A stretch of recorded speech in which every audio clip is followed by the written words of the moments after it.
Welcome to Practical AI. If you work in artificial intelligence, aspire to, or are curious how AI-related tech is changing the world, this is the show for you. Thank you to our partners at Fly.io, the home of changelog.com. Fly transforms containers into micro VMs that run on their hardware in 30 plus regions on 6 continents, so you can launch your app near your users. Learn more at Fly.io.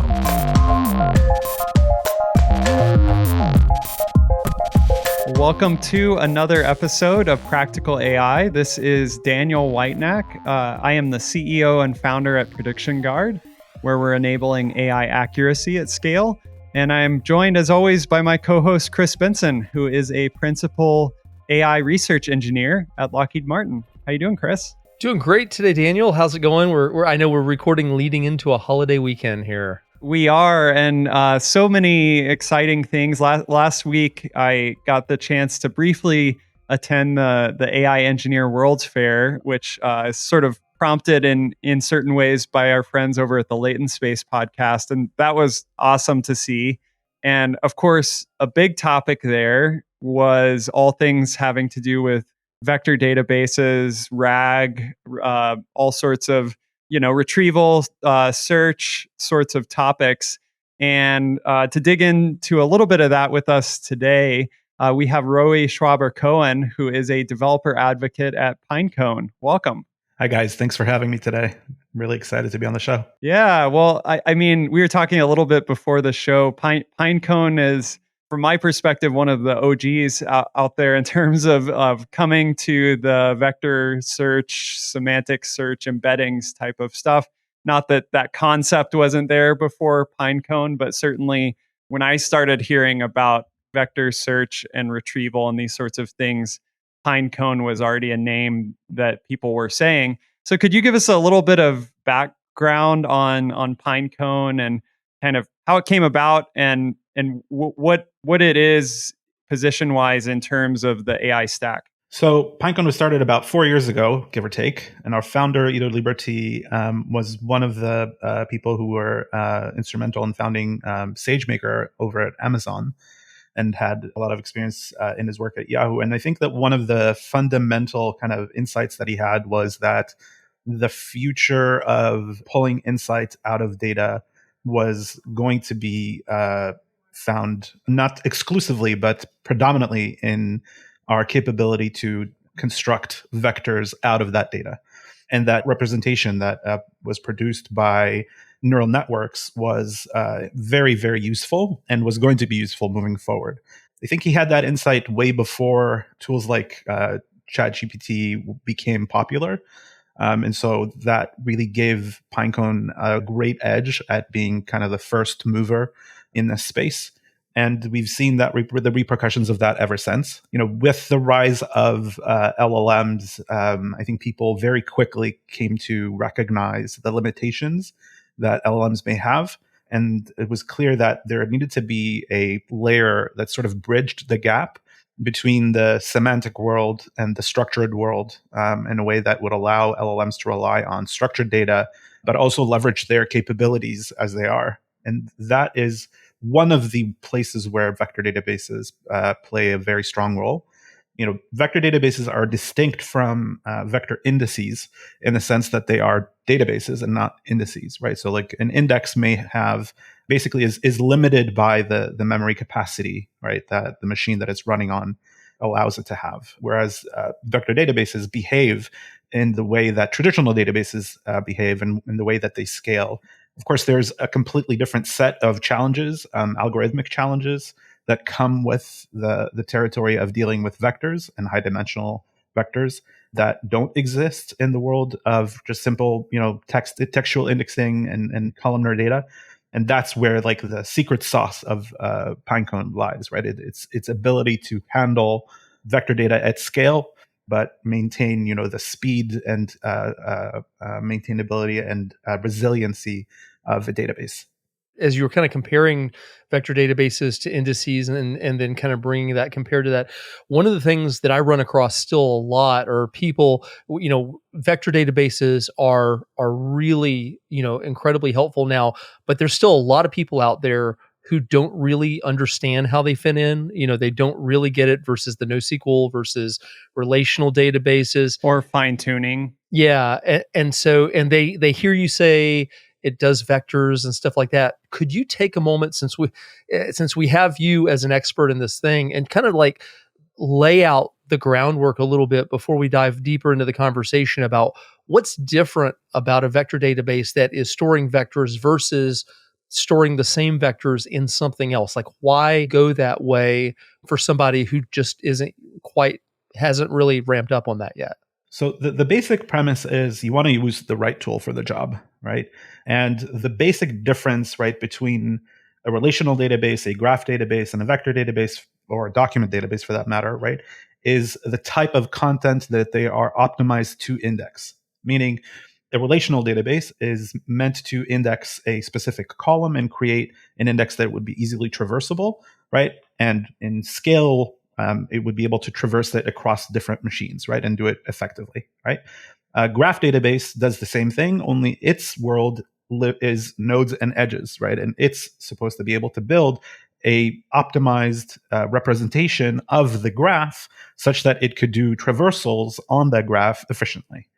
In vector databases are meant to deal with vectors, which are essentially long, high-dimensional set of numbers. Meaning, like you can think of an array with a lot of real numbers inside of that array, and you can think of this collection of vectors as being points in a high-dimensional space. And the vector database is building effective representations to find similarities or geometric similarities between those vectors in high dimensional space. And that means that basically it would be very effective at, given a vector, finding a vector that is very close, quote unquote, to that vector in a very large space, right?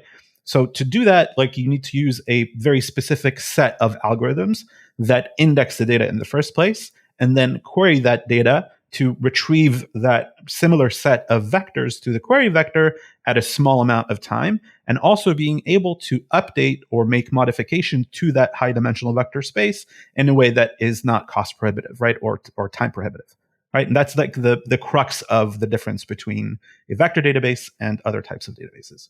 Just to draw that out a little bit more, so from your perspective, like, what would be, if you were to kind of explain to someone, hey, here I've got one piece of text and I'm wanting to match to some close piece of text in this vector space, what might be advantageous about using this vector-based search approach and these embeddings in terms of what they mean and what they represent versus doing like a, TF-IDF has been around for a long time. I can search based on keywords. I can do a full text search. There's lots of ways to search text. That concept isn't new, but this vector search seems to be powerful in a certain way. From your perspective, how would you describe that? Yeah, I think that the linchpin here is the word embedding, right? The vector search capability itself is a pretty straightforward mathematical operation that in and of itself doesn't necessarily have value, right? It's like other mathematical operations. It's a tool, right?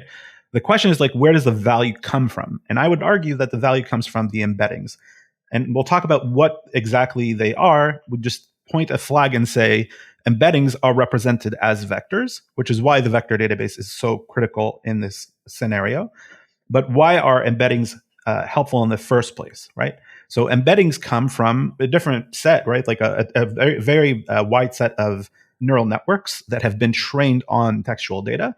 And they create within them representations of different terms, different surface forms, sentences, paragraphs, etc., that map onto a certain location in vector space. The cool thing about embeddings is that it just so happens, and we can talk about why, it just so happens that terms that have semantic similarity have a closeness in vector space. And that means that if I search for the word queen and I have the word king embedded as well in my vector database, and I also have the word dog, right? Because the word king is more semantically similar to the word queen, I will get that as a result and not the word dog, right? And that allows me to basically leverage the quote unquote understanding of the world that machine learning models and specifically neural networks have, right? Large language models have of the world, right? In a way that I can't quite leverage from other modalities like TF-IDF and other, BM25, et cetera, that like look at a more lexical kind of perspective on the world, right? And so when we talk about, practical use cases, right? Like RAG comes up very, very frequently. And the reason for that is because we are in semantic space. A user interacts with the system in semantic space. So that means that they ask the system a question in natural language. We can take that natural language and basically, again, quote unquote, understand the user's intent, right? And map it again into our high dimensional vector space and find content that we've embedded that has some similarity to that intent, right? And so we're not looking for a exact lexical match, but we're actually able to take a step back, right? And look at the more ambiguous intention and meaning of the query itself and match to it things that are semantically similar, if that makes sense. Would it be fair to say that you're essentially, because the output of those structures being embeddings, and those are vectors, and therefore you're essentially storing it and operating on it in a closer representation to how they naturally would be. And so you're not doing a bunch of translation just to fit it into a storage medium and to operate on it. Therefore, it's going to be quite a bit faster is that fair? Is that a fair way of thinking about it? Perhaps we're in a way we're compressing the representation into something very small in a sense, right? So you can think of an image, for example, right? An image that could be like a megabyte big, right? We can get a representation that, in terms of like its actual size, in terms of a vector, is order of magnitudes smaller, right? And we can use that representation instead of using the entire image, right, to do our search. Now, it just so happens that, again, when we're doing embeddings for images, right, we get like that same quality where we're not looking at, an exact match or like pixel matching pixel to pixel with images that we have. We can actually look at the semantic layer, meaning what is actually in that picture. So if it's a picture of a cat, we would get, as a result, other pictures of cat that we've embedded and saved in the database, right? And that will come out of the representation itself of the embeddings that were a result of, like, say, like a clip model that we use to embed our image. So I don't know if it necessarily means that like it simplifies things. In a lot of ways, it actually adds a lot of more oomph to the representation, right? So you can actually match on things that you wouldn't necessarily expect, right? And that's kind of like what the beauty of semantic search in that sense, right? Is that users can write something and then get back results that don't even contain, right, anything remotely similar in terms of the surface form to their query, but semantically, right, it would be relevant.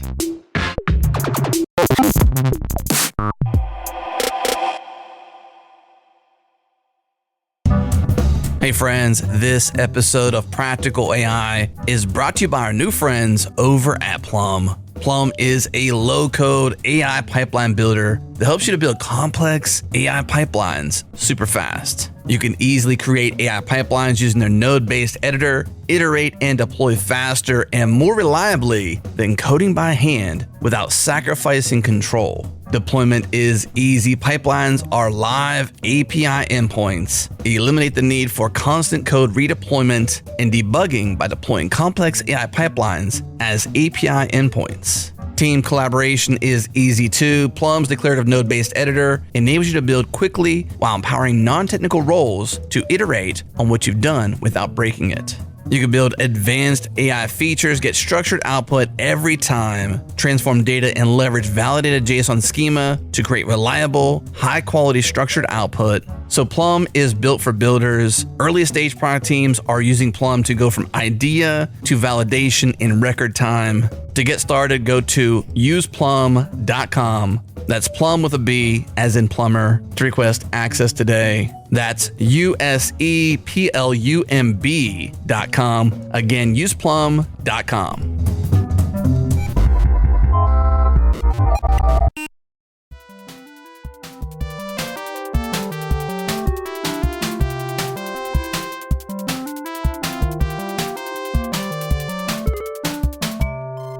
Well, Roie, I really appreciate also the statement about adding oomph to your representations. I think that would be there's some type of good T-shirt that could be derived out of that. I see you've, for listeners who are just listening on audio, Roie's wearing a shirt that says "Love thy nearest neighbor," which is definitely applicable to today's conversation. Well, this is great. So we've kind of got a baseline, in a sense, from your perspective, what a vector database is, why it's useful in terms of what it represents in these embeddings and allows you to search through. You mentioned RAG. We've talked a lot about RAG on the show over time, but maybe for listeners, this is the first episode that they've listened to. What would be the kind of 30 seconds or some type of quick sort of remember RAG is X from Roie? Right. So I love quoting Andrej Karpathy with his observation on LLMs and hallucinations. So usually when people talk about RAG, they say, "Oh, RAGs sometimes hallucinate, and that's really bad," right?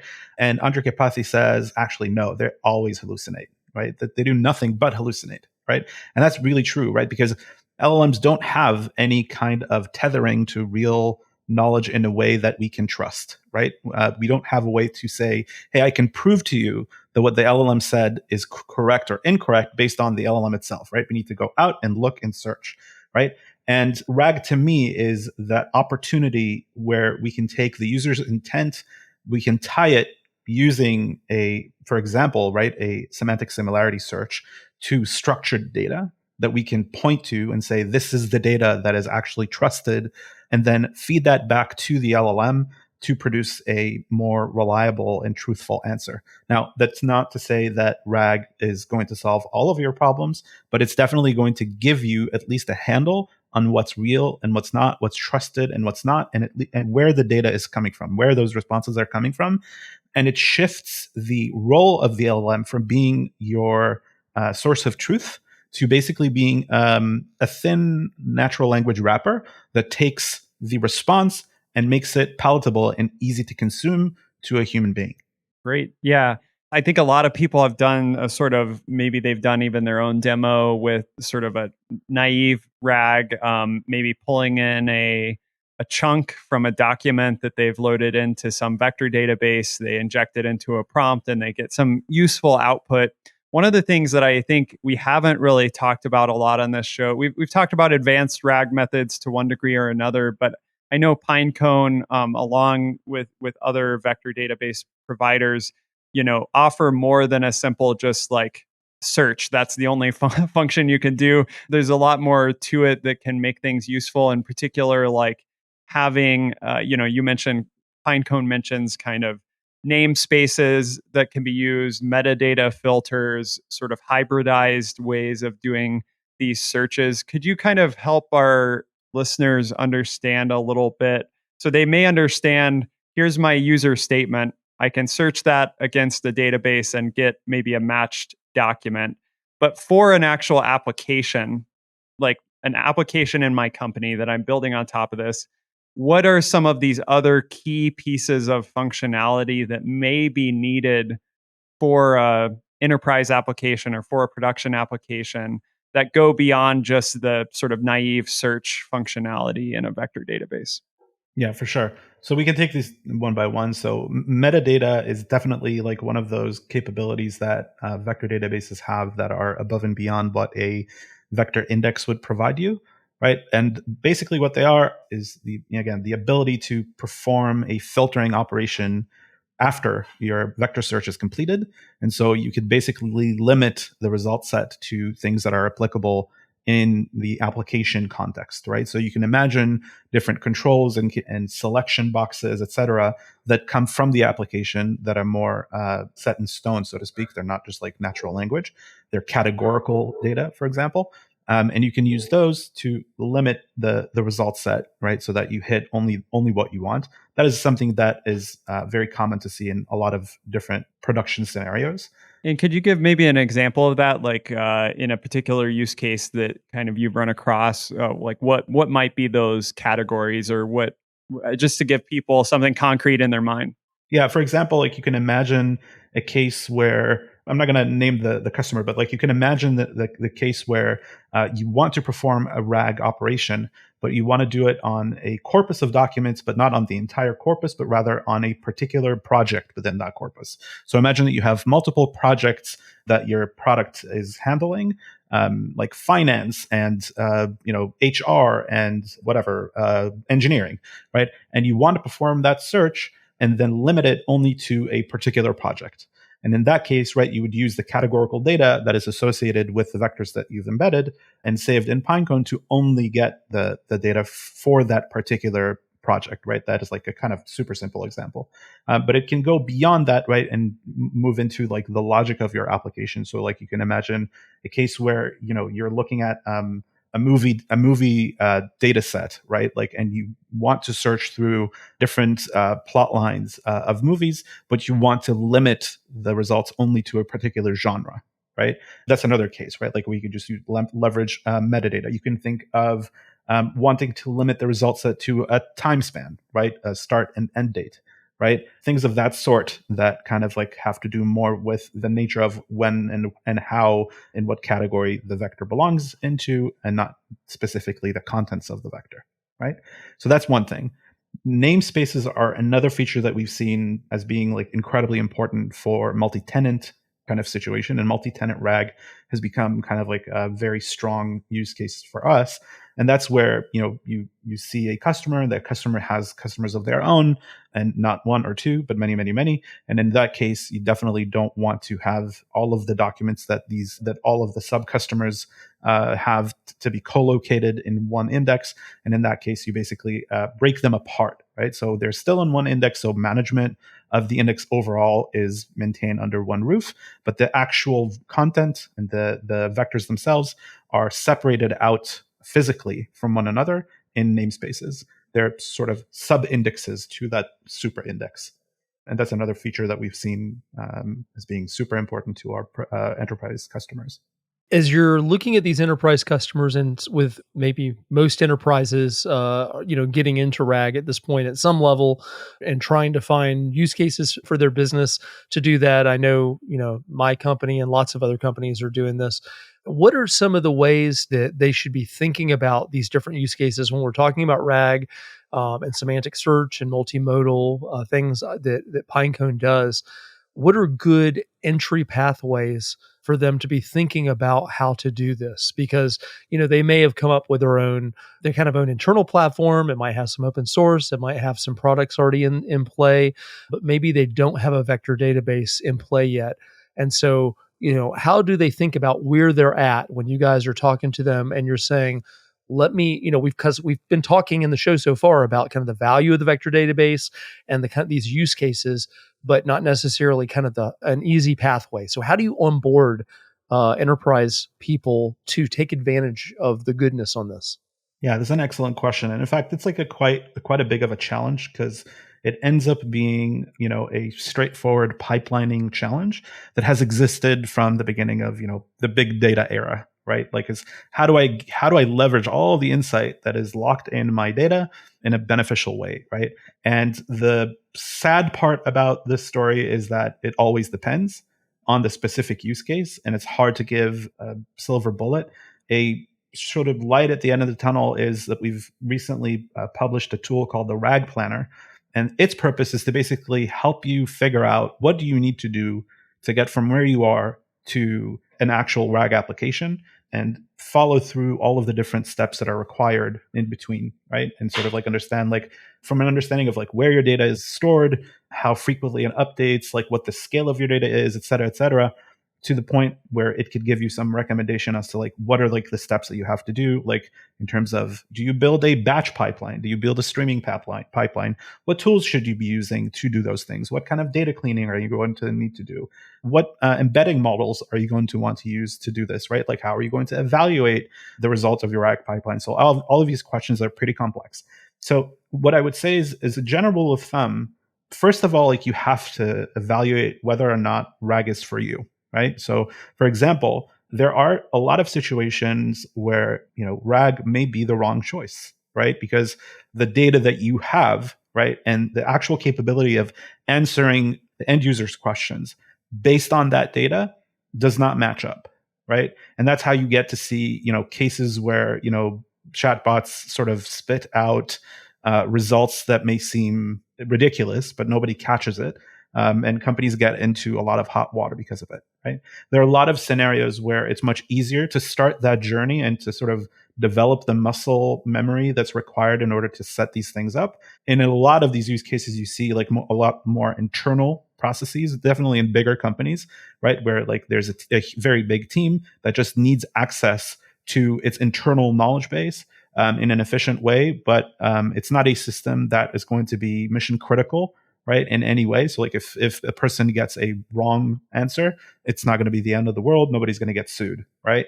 And so what I would say is there's definitely a learning curve here for big organizations for sure.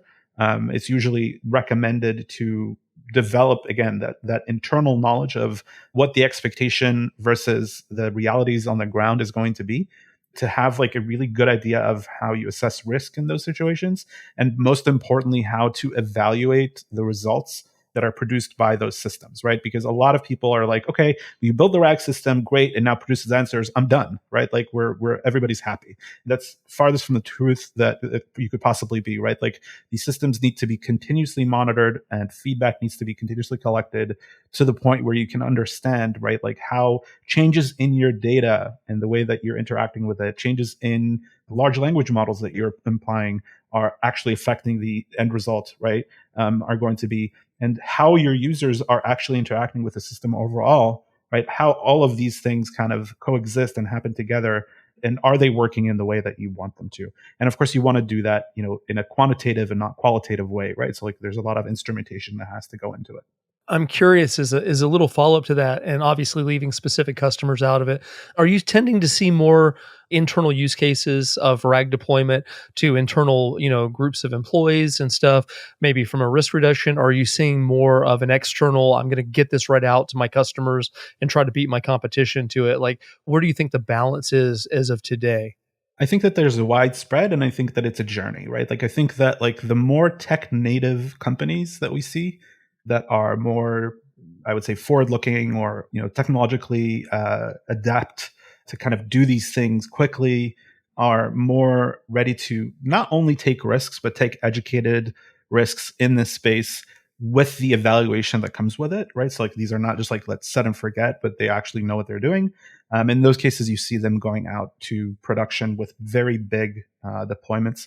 That is our bread and butter, I would say, at the moment, right? With companies that are more traditional, that have been like, that are not necessarily, again, tech native, you see a more cautious sort of progression, which is only to be expected, right? Like, I think that's kind of like natural to see.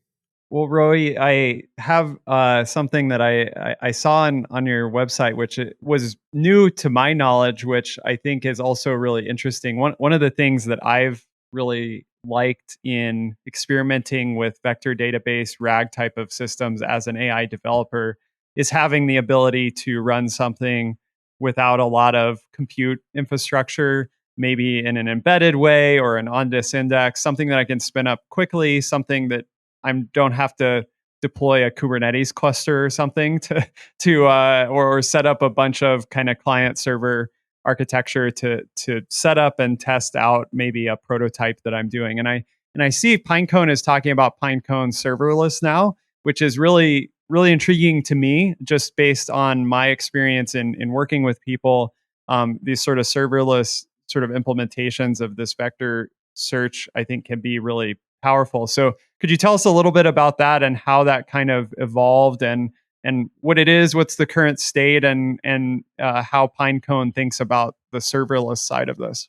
So serverless came about after we realized that tying compute and storage together is going to limit the growth factor that our bigger customers are expecting to see. And it basically makes growth kind of prohibitive in a space, right? And so we had to find a way to break apart these two considerations while maintaining, the performance characteristics that our customers are expecting and are used to having from our previous architecture. So essentially, like serverless has been a pretty big undertaking on our side to ensure that the quality of the database is maintained, but at the same time we can reduce cost dramatically for customers. To just give you like an idea, right? Like for the same cost of storing about, I don't know, around 500,000 vectors before, you can now store 10 million, right? And that's a humongous difference, right? Like it's an order of magnitude difference.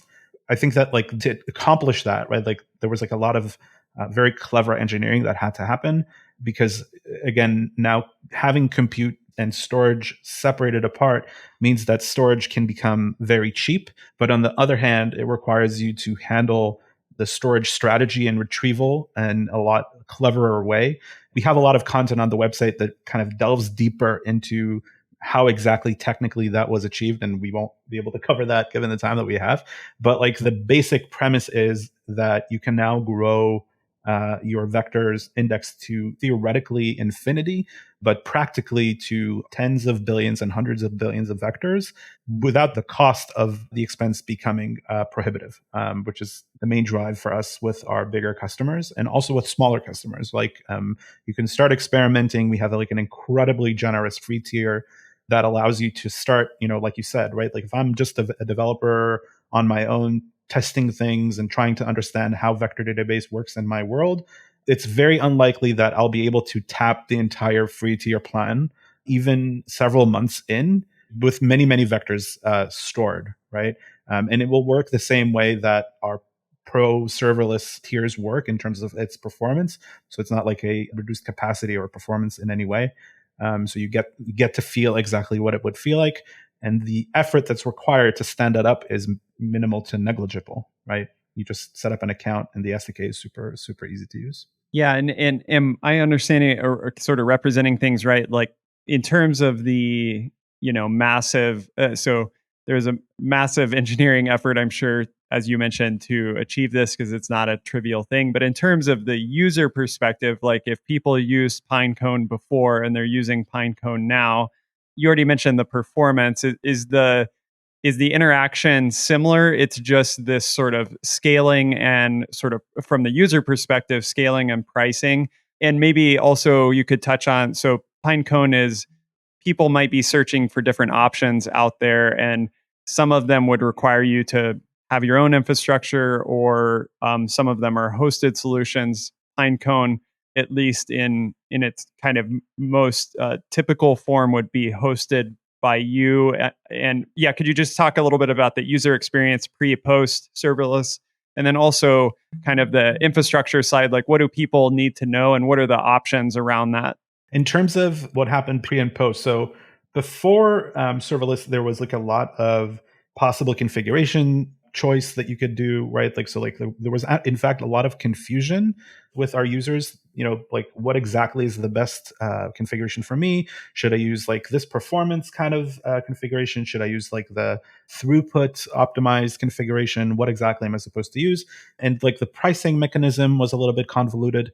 And I think that like serverless, the attempt there was to simplify as much as possible and to make it really, really dead simple, right, for people to start and use, but also grow with us, right? So again, like I said, like the bottom line is, the external view into what Pinecone offers may have looked pretty similar, right? So like if you're just a user, you may say like, hey, like I got like a cheaper Pinecone bill this month. And like I can store a lot more. Always a good thing, right? Always a good thing, right? But not super amazing, right? Like, but the end result is the question is like, what happens when you can actually store a lot more vectors? right? What does that unlock for you? And again, I think that like the end of the day, right, like the way that we see Pinecone, and this may help us kind of talk about like what's next for Pinecone, is a place where your knowledge lives, right? And it allows you to build knowledgeable AI applications, right? And having more knowledge is always net positive, right? In that context, right? So the assumption is that like, as AI applications grow, they accumulate more and more and more knowledge, and they become that more powerful with any additional knowledge that you can stuff into them. And so there's like actual value beyond the fact that you can store more, right? Like, and it's cool, right? Your application actually becomes more powerful because it can handle more types of use cases. It has a better ability to be more accurate and respond truthfully to a user when they are interacting with it. And so I think that like in general, like there's like this latent kind of value that is only going to be apparent once people really experience what it means to have 1 million documents that are stored in Pinecone versus 10 million documents that are stored in Pinecone, and that effect is going to be very powerful. I think that's the majority of the benefit that I see. Maybe that gets to the next thing, which I was going to ask about, which I also see the announcement around Pinecone assistance. And I'd love to hear more about that. Like, what is from, of course, sometimes maybe that can be loaded language also for people in the AI space. But in terms of this assistance functionality for Pinecone, what are you trying to enable, and where do you see it headed? So that has to do with the question that Chris had before, which is like, what is the journey, right, for customers, right? And I think that like as a general purpose that we had around Assistant was to reduce the friction between me having a bunch of documents that I want to interact with an LLM or an AI in some form and capacity, to the point where that actually works, right? There are a bunch of ways of going about it, right? I think Pinecone wants to bring, on top of our very robust vector database, a very smooth experience that lets users really do very little and get all the value out of Pinecone without having to think too much about it. So for that purpose, we don't only have the ability to take your documents and then embed them and do the end-to-end process of creating that completion endpoint for you, right? We're also the ones providing the actual inference layers as well, right? And so it's not going to be, again, but if you asked like me, like this question is like, how do you build a RAG pipeline, right? Like a year ago even, right? I'd have to tell you, hey, you have to go to like some embedding provider. You have to find someone who would do like your, PDF extraction or, take the data and chunk it and do all this stuff, right? No more, right? Like the reality here is you can take a set of documents, throw them at this knowledge assistant, and the rest is kind of quote unquote magic, right? Like it just happens for you behind the scenes while maintaining the quality that you want to get and at the scale that Pinecone can deliver, right? Which is again another differentiator. So like I said before, Pinecone is built to withstand hundreds of billions of documents, right? That of vectors that you would store with us, and still be able to produce responses in a reasonable amount of time. And that's true for Knowledge Assistant because Assistant sits on top of the vector database. So it sounds like that may be a really good way, especially for small organizations. We talked about enterprise and they have a certain infrastructure and teams to go with that.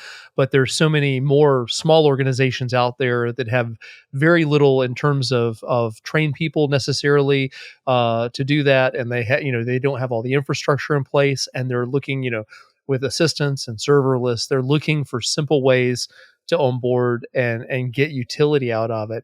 Would you say that the combination of serverless and assistants, and then maybe whatever they might have in AWS or whatever platform that they're using, is kind of just made to gel easily for them so they can get to something working pretty quick? Yeah, I mean, at the end of the day, like if you think about it, right, like the process shouldn't be as complicated as it is, right? It's just that there are many parts to it, and nobody picked up the gauntlet of saying like, hey, we'll just do it all. You know what I mean? Because all of it is quite complicated to do right. And so, like I think that like initially we'll see smaller organizations kind of picking that up because they don't have the resources. But as time moves along, you're going to have to ask yourself, even as a bigger organization, do I want to own this pipeline, right? Is it something that I need to own, right? And what value am I getting from actually owning all of this, right? And so, it would be interesting to see. So, this is a very, very new product, still in public beta, and it will be interesting to see how the market kind of reacts to it and sort of experiments with it. But my bet is that as time progresses and knowledge assistants themselves become more capable, doing things maybe beyond RAG or beyond simple RAG, quote unquote, that more and more sophisticated organizations might want to actually give it a try. And that really brings us maybe to a good way that we like to end episodes, which is asking our guests to sort of look into the future a little bit and not necessarily predict it, because that's always hard, but to look into the future and kind of what are you excited about? It could be related to vector databases specifically or Pinecone specifically, but maybe it's more generally in terms of how the AI industry is developing, the sorts of things that you're seeing customers do that are encouraging, whatever that is. What sort of keeps you excited about where things are headed going into the rest of this year? I'm excited about the fact that we're seeing sort of like a resurgence of what you would call traditional AI kind of come back into the fold in the form of, for example, graph RAG.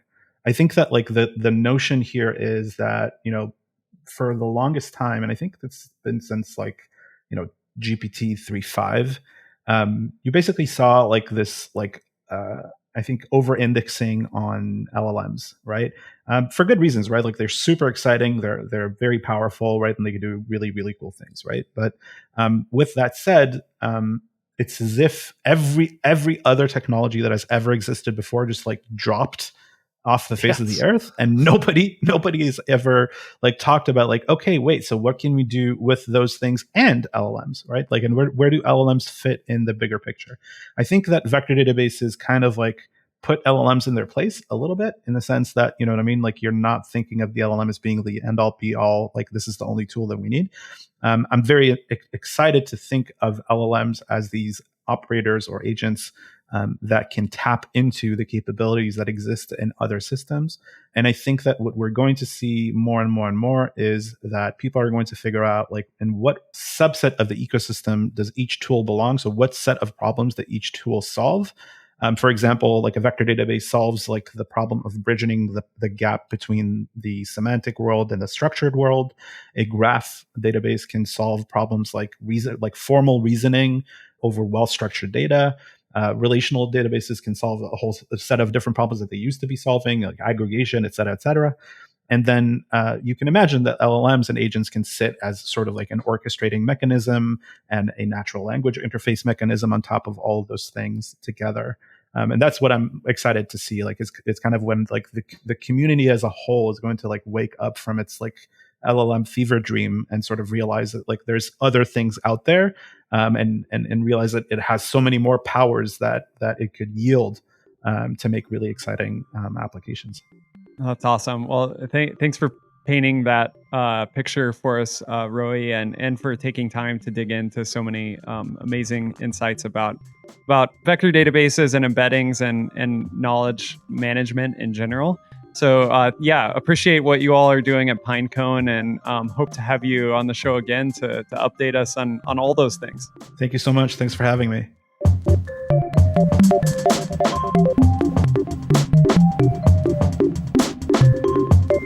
All right, that is Practical AI for this week.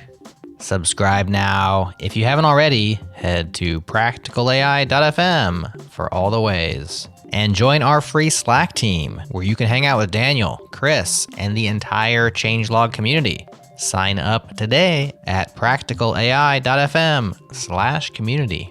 Thanks again to our partners at Fly.io, to our Beat Freakin' residents, Breakmaster Cylinder, and to you for listening. We appreciate you spending time with us. That's all for now. We'll talk to you again next time.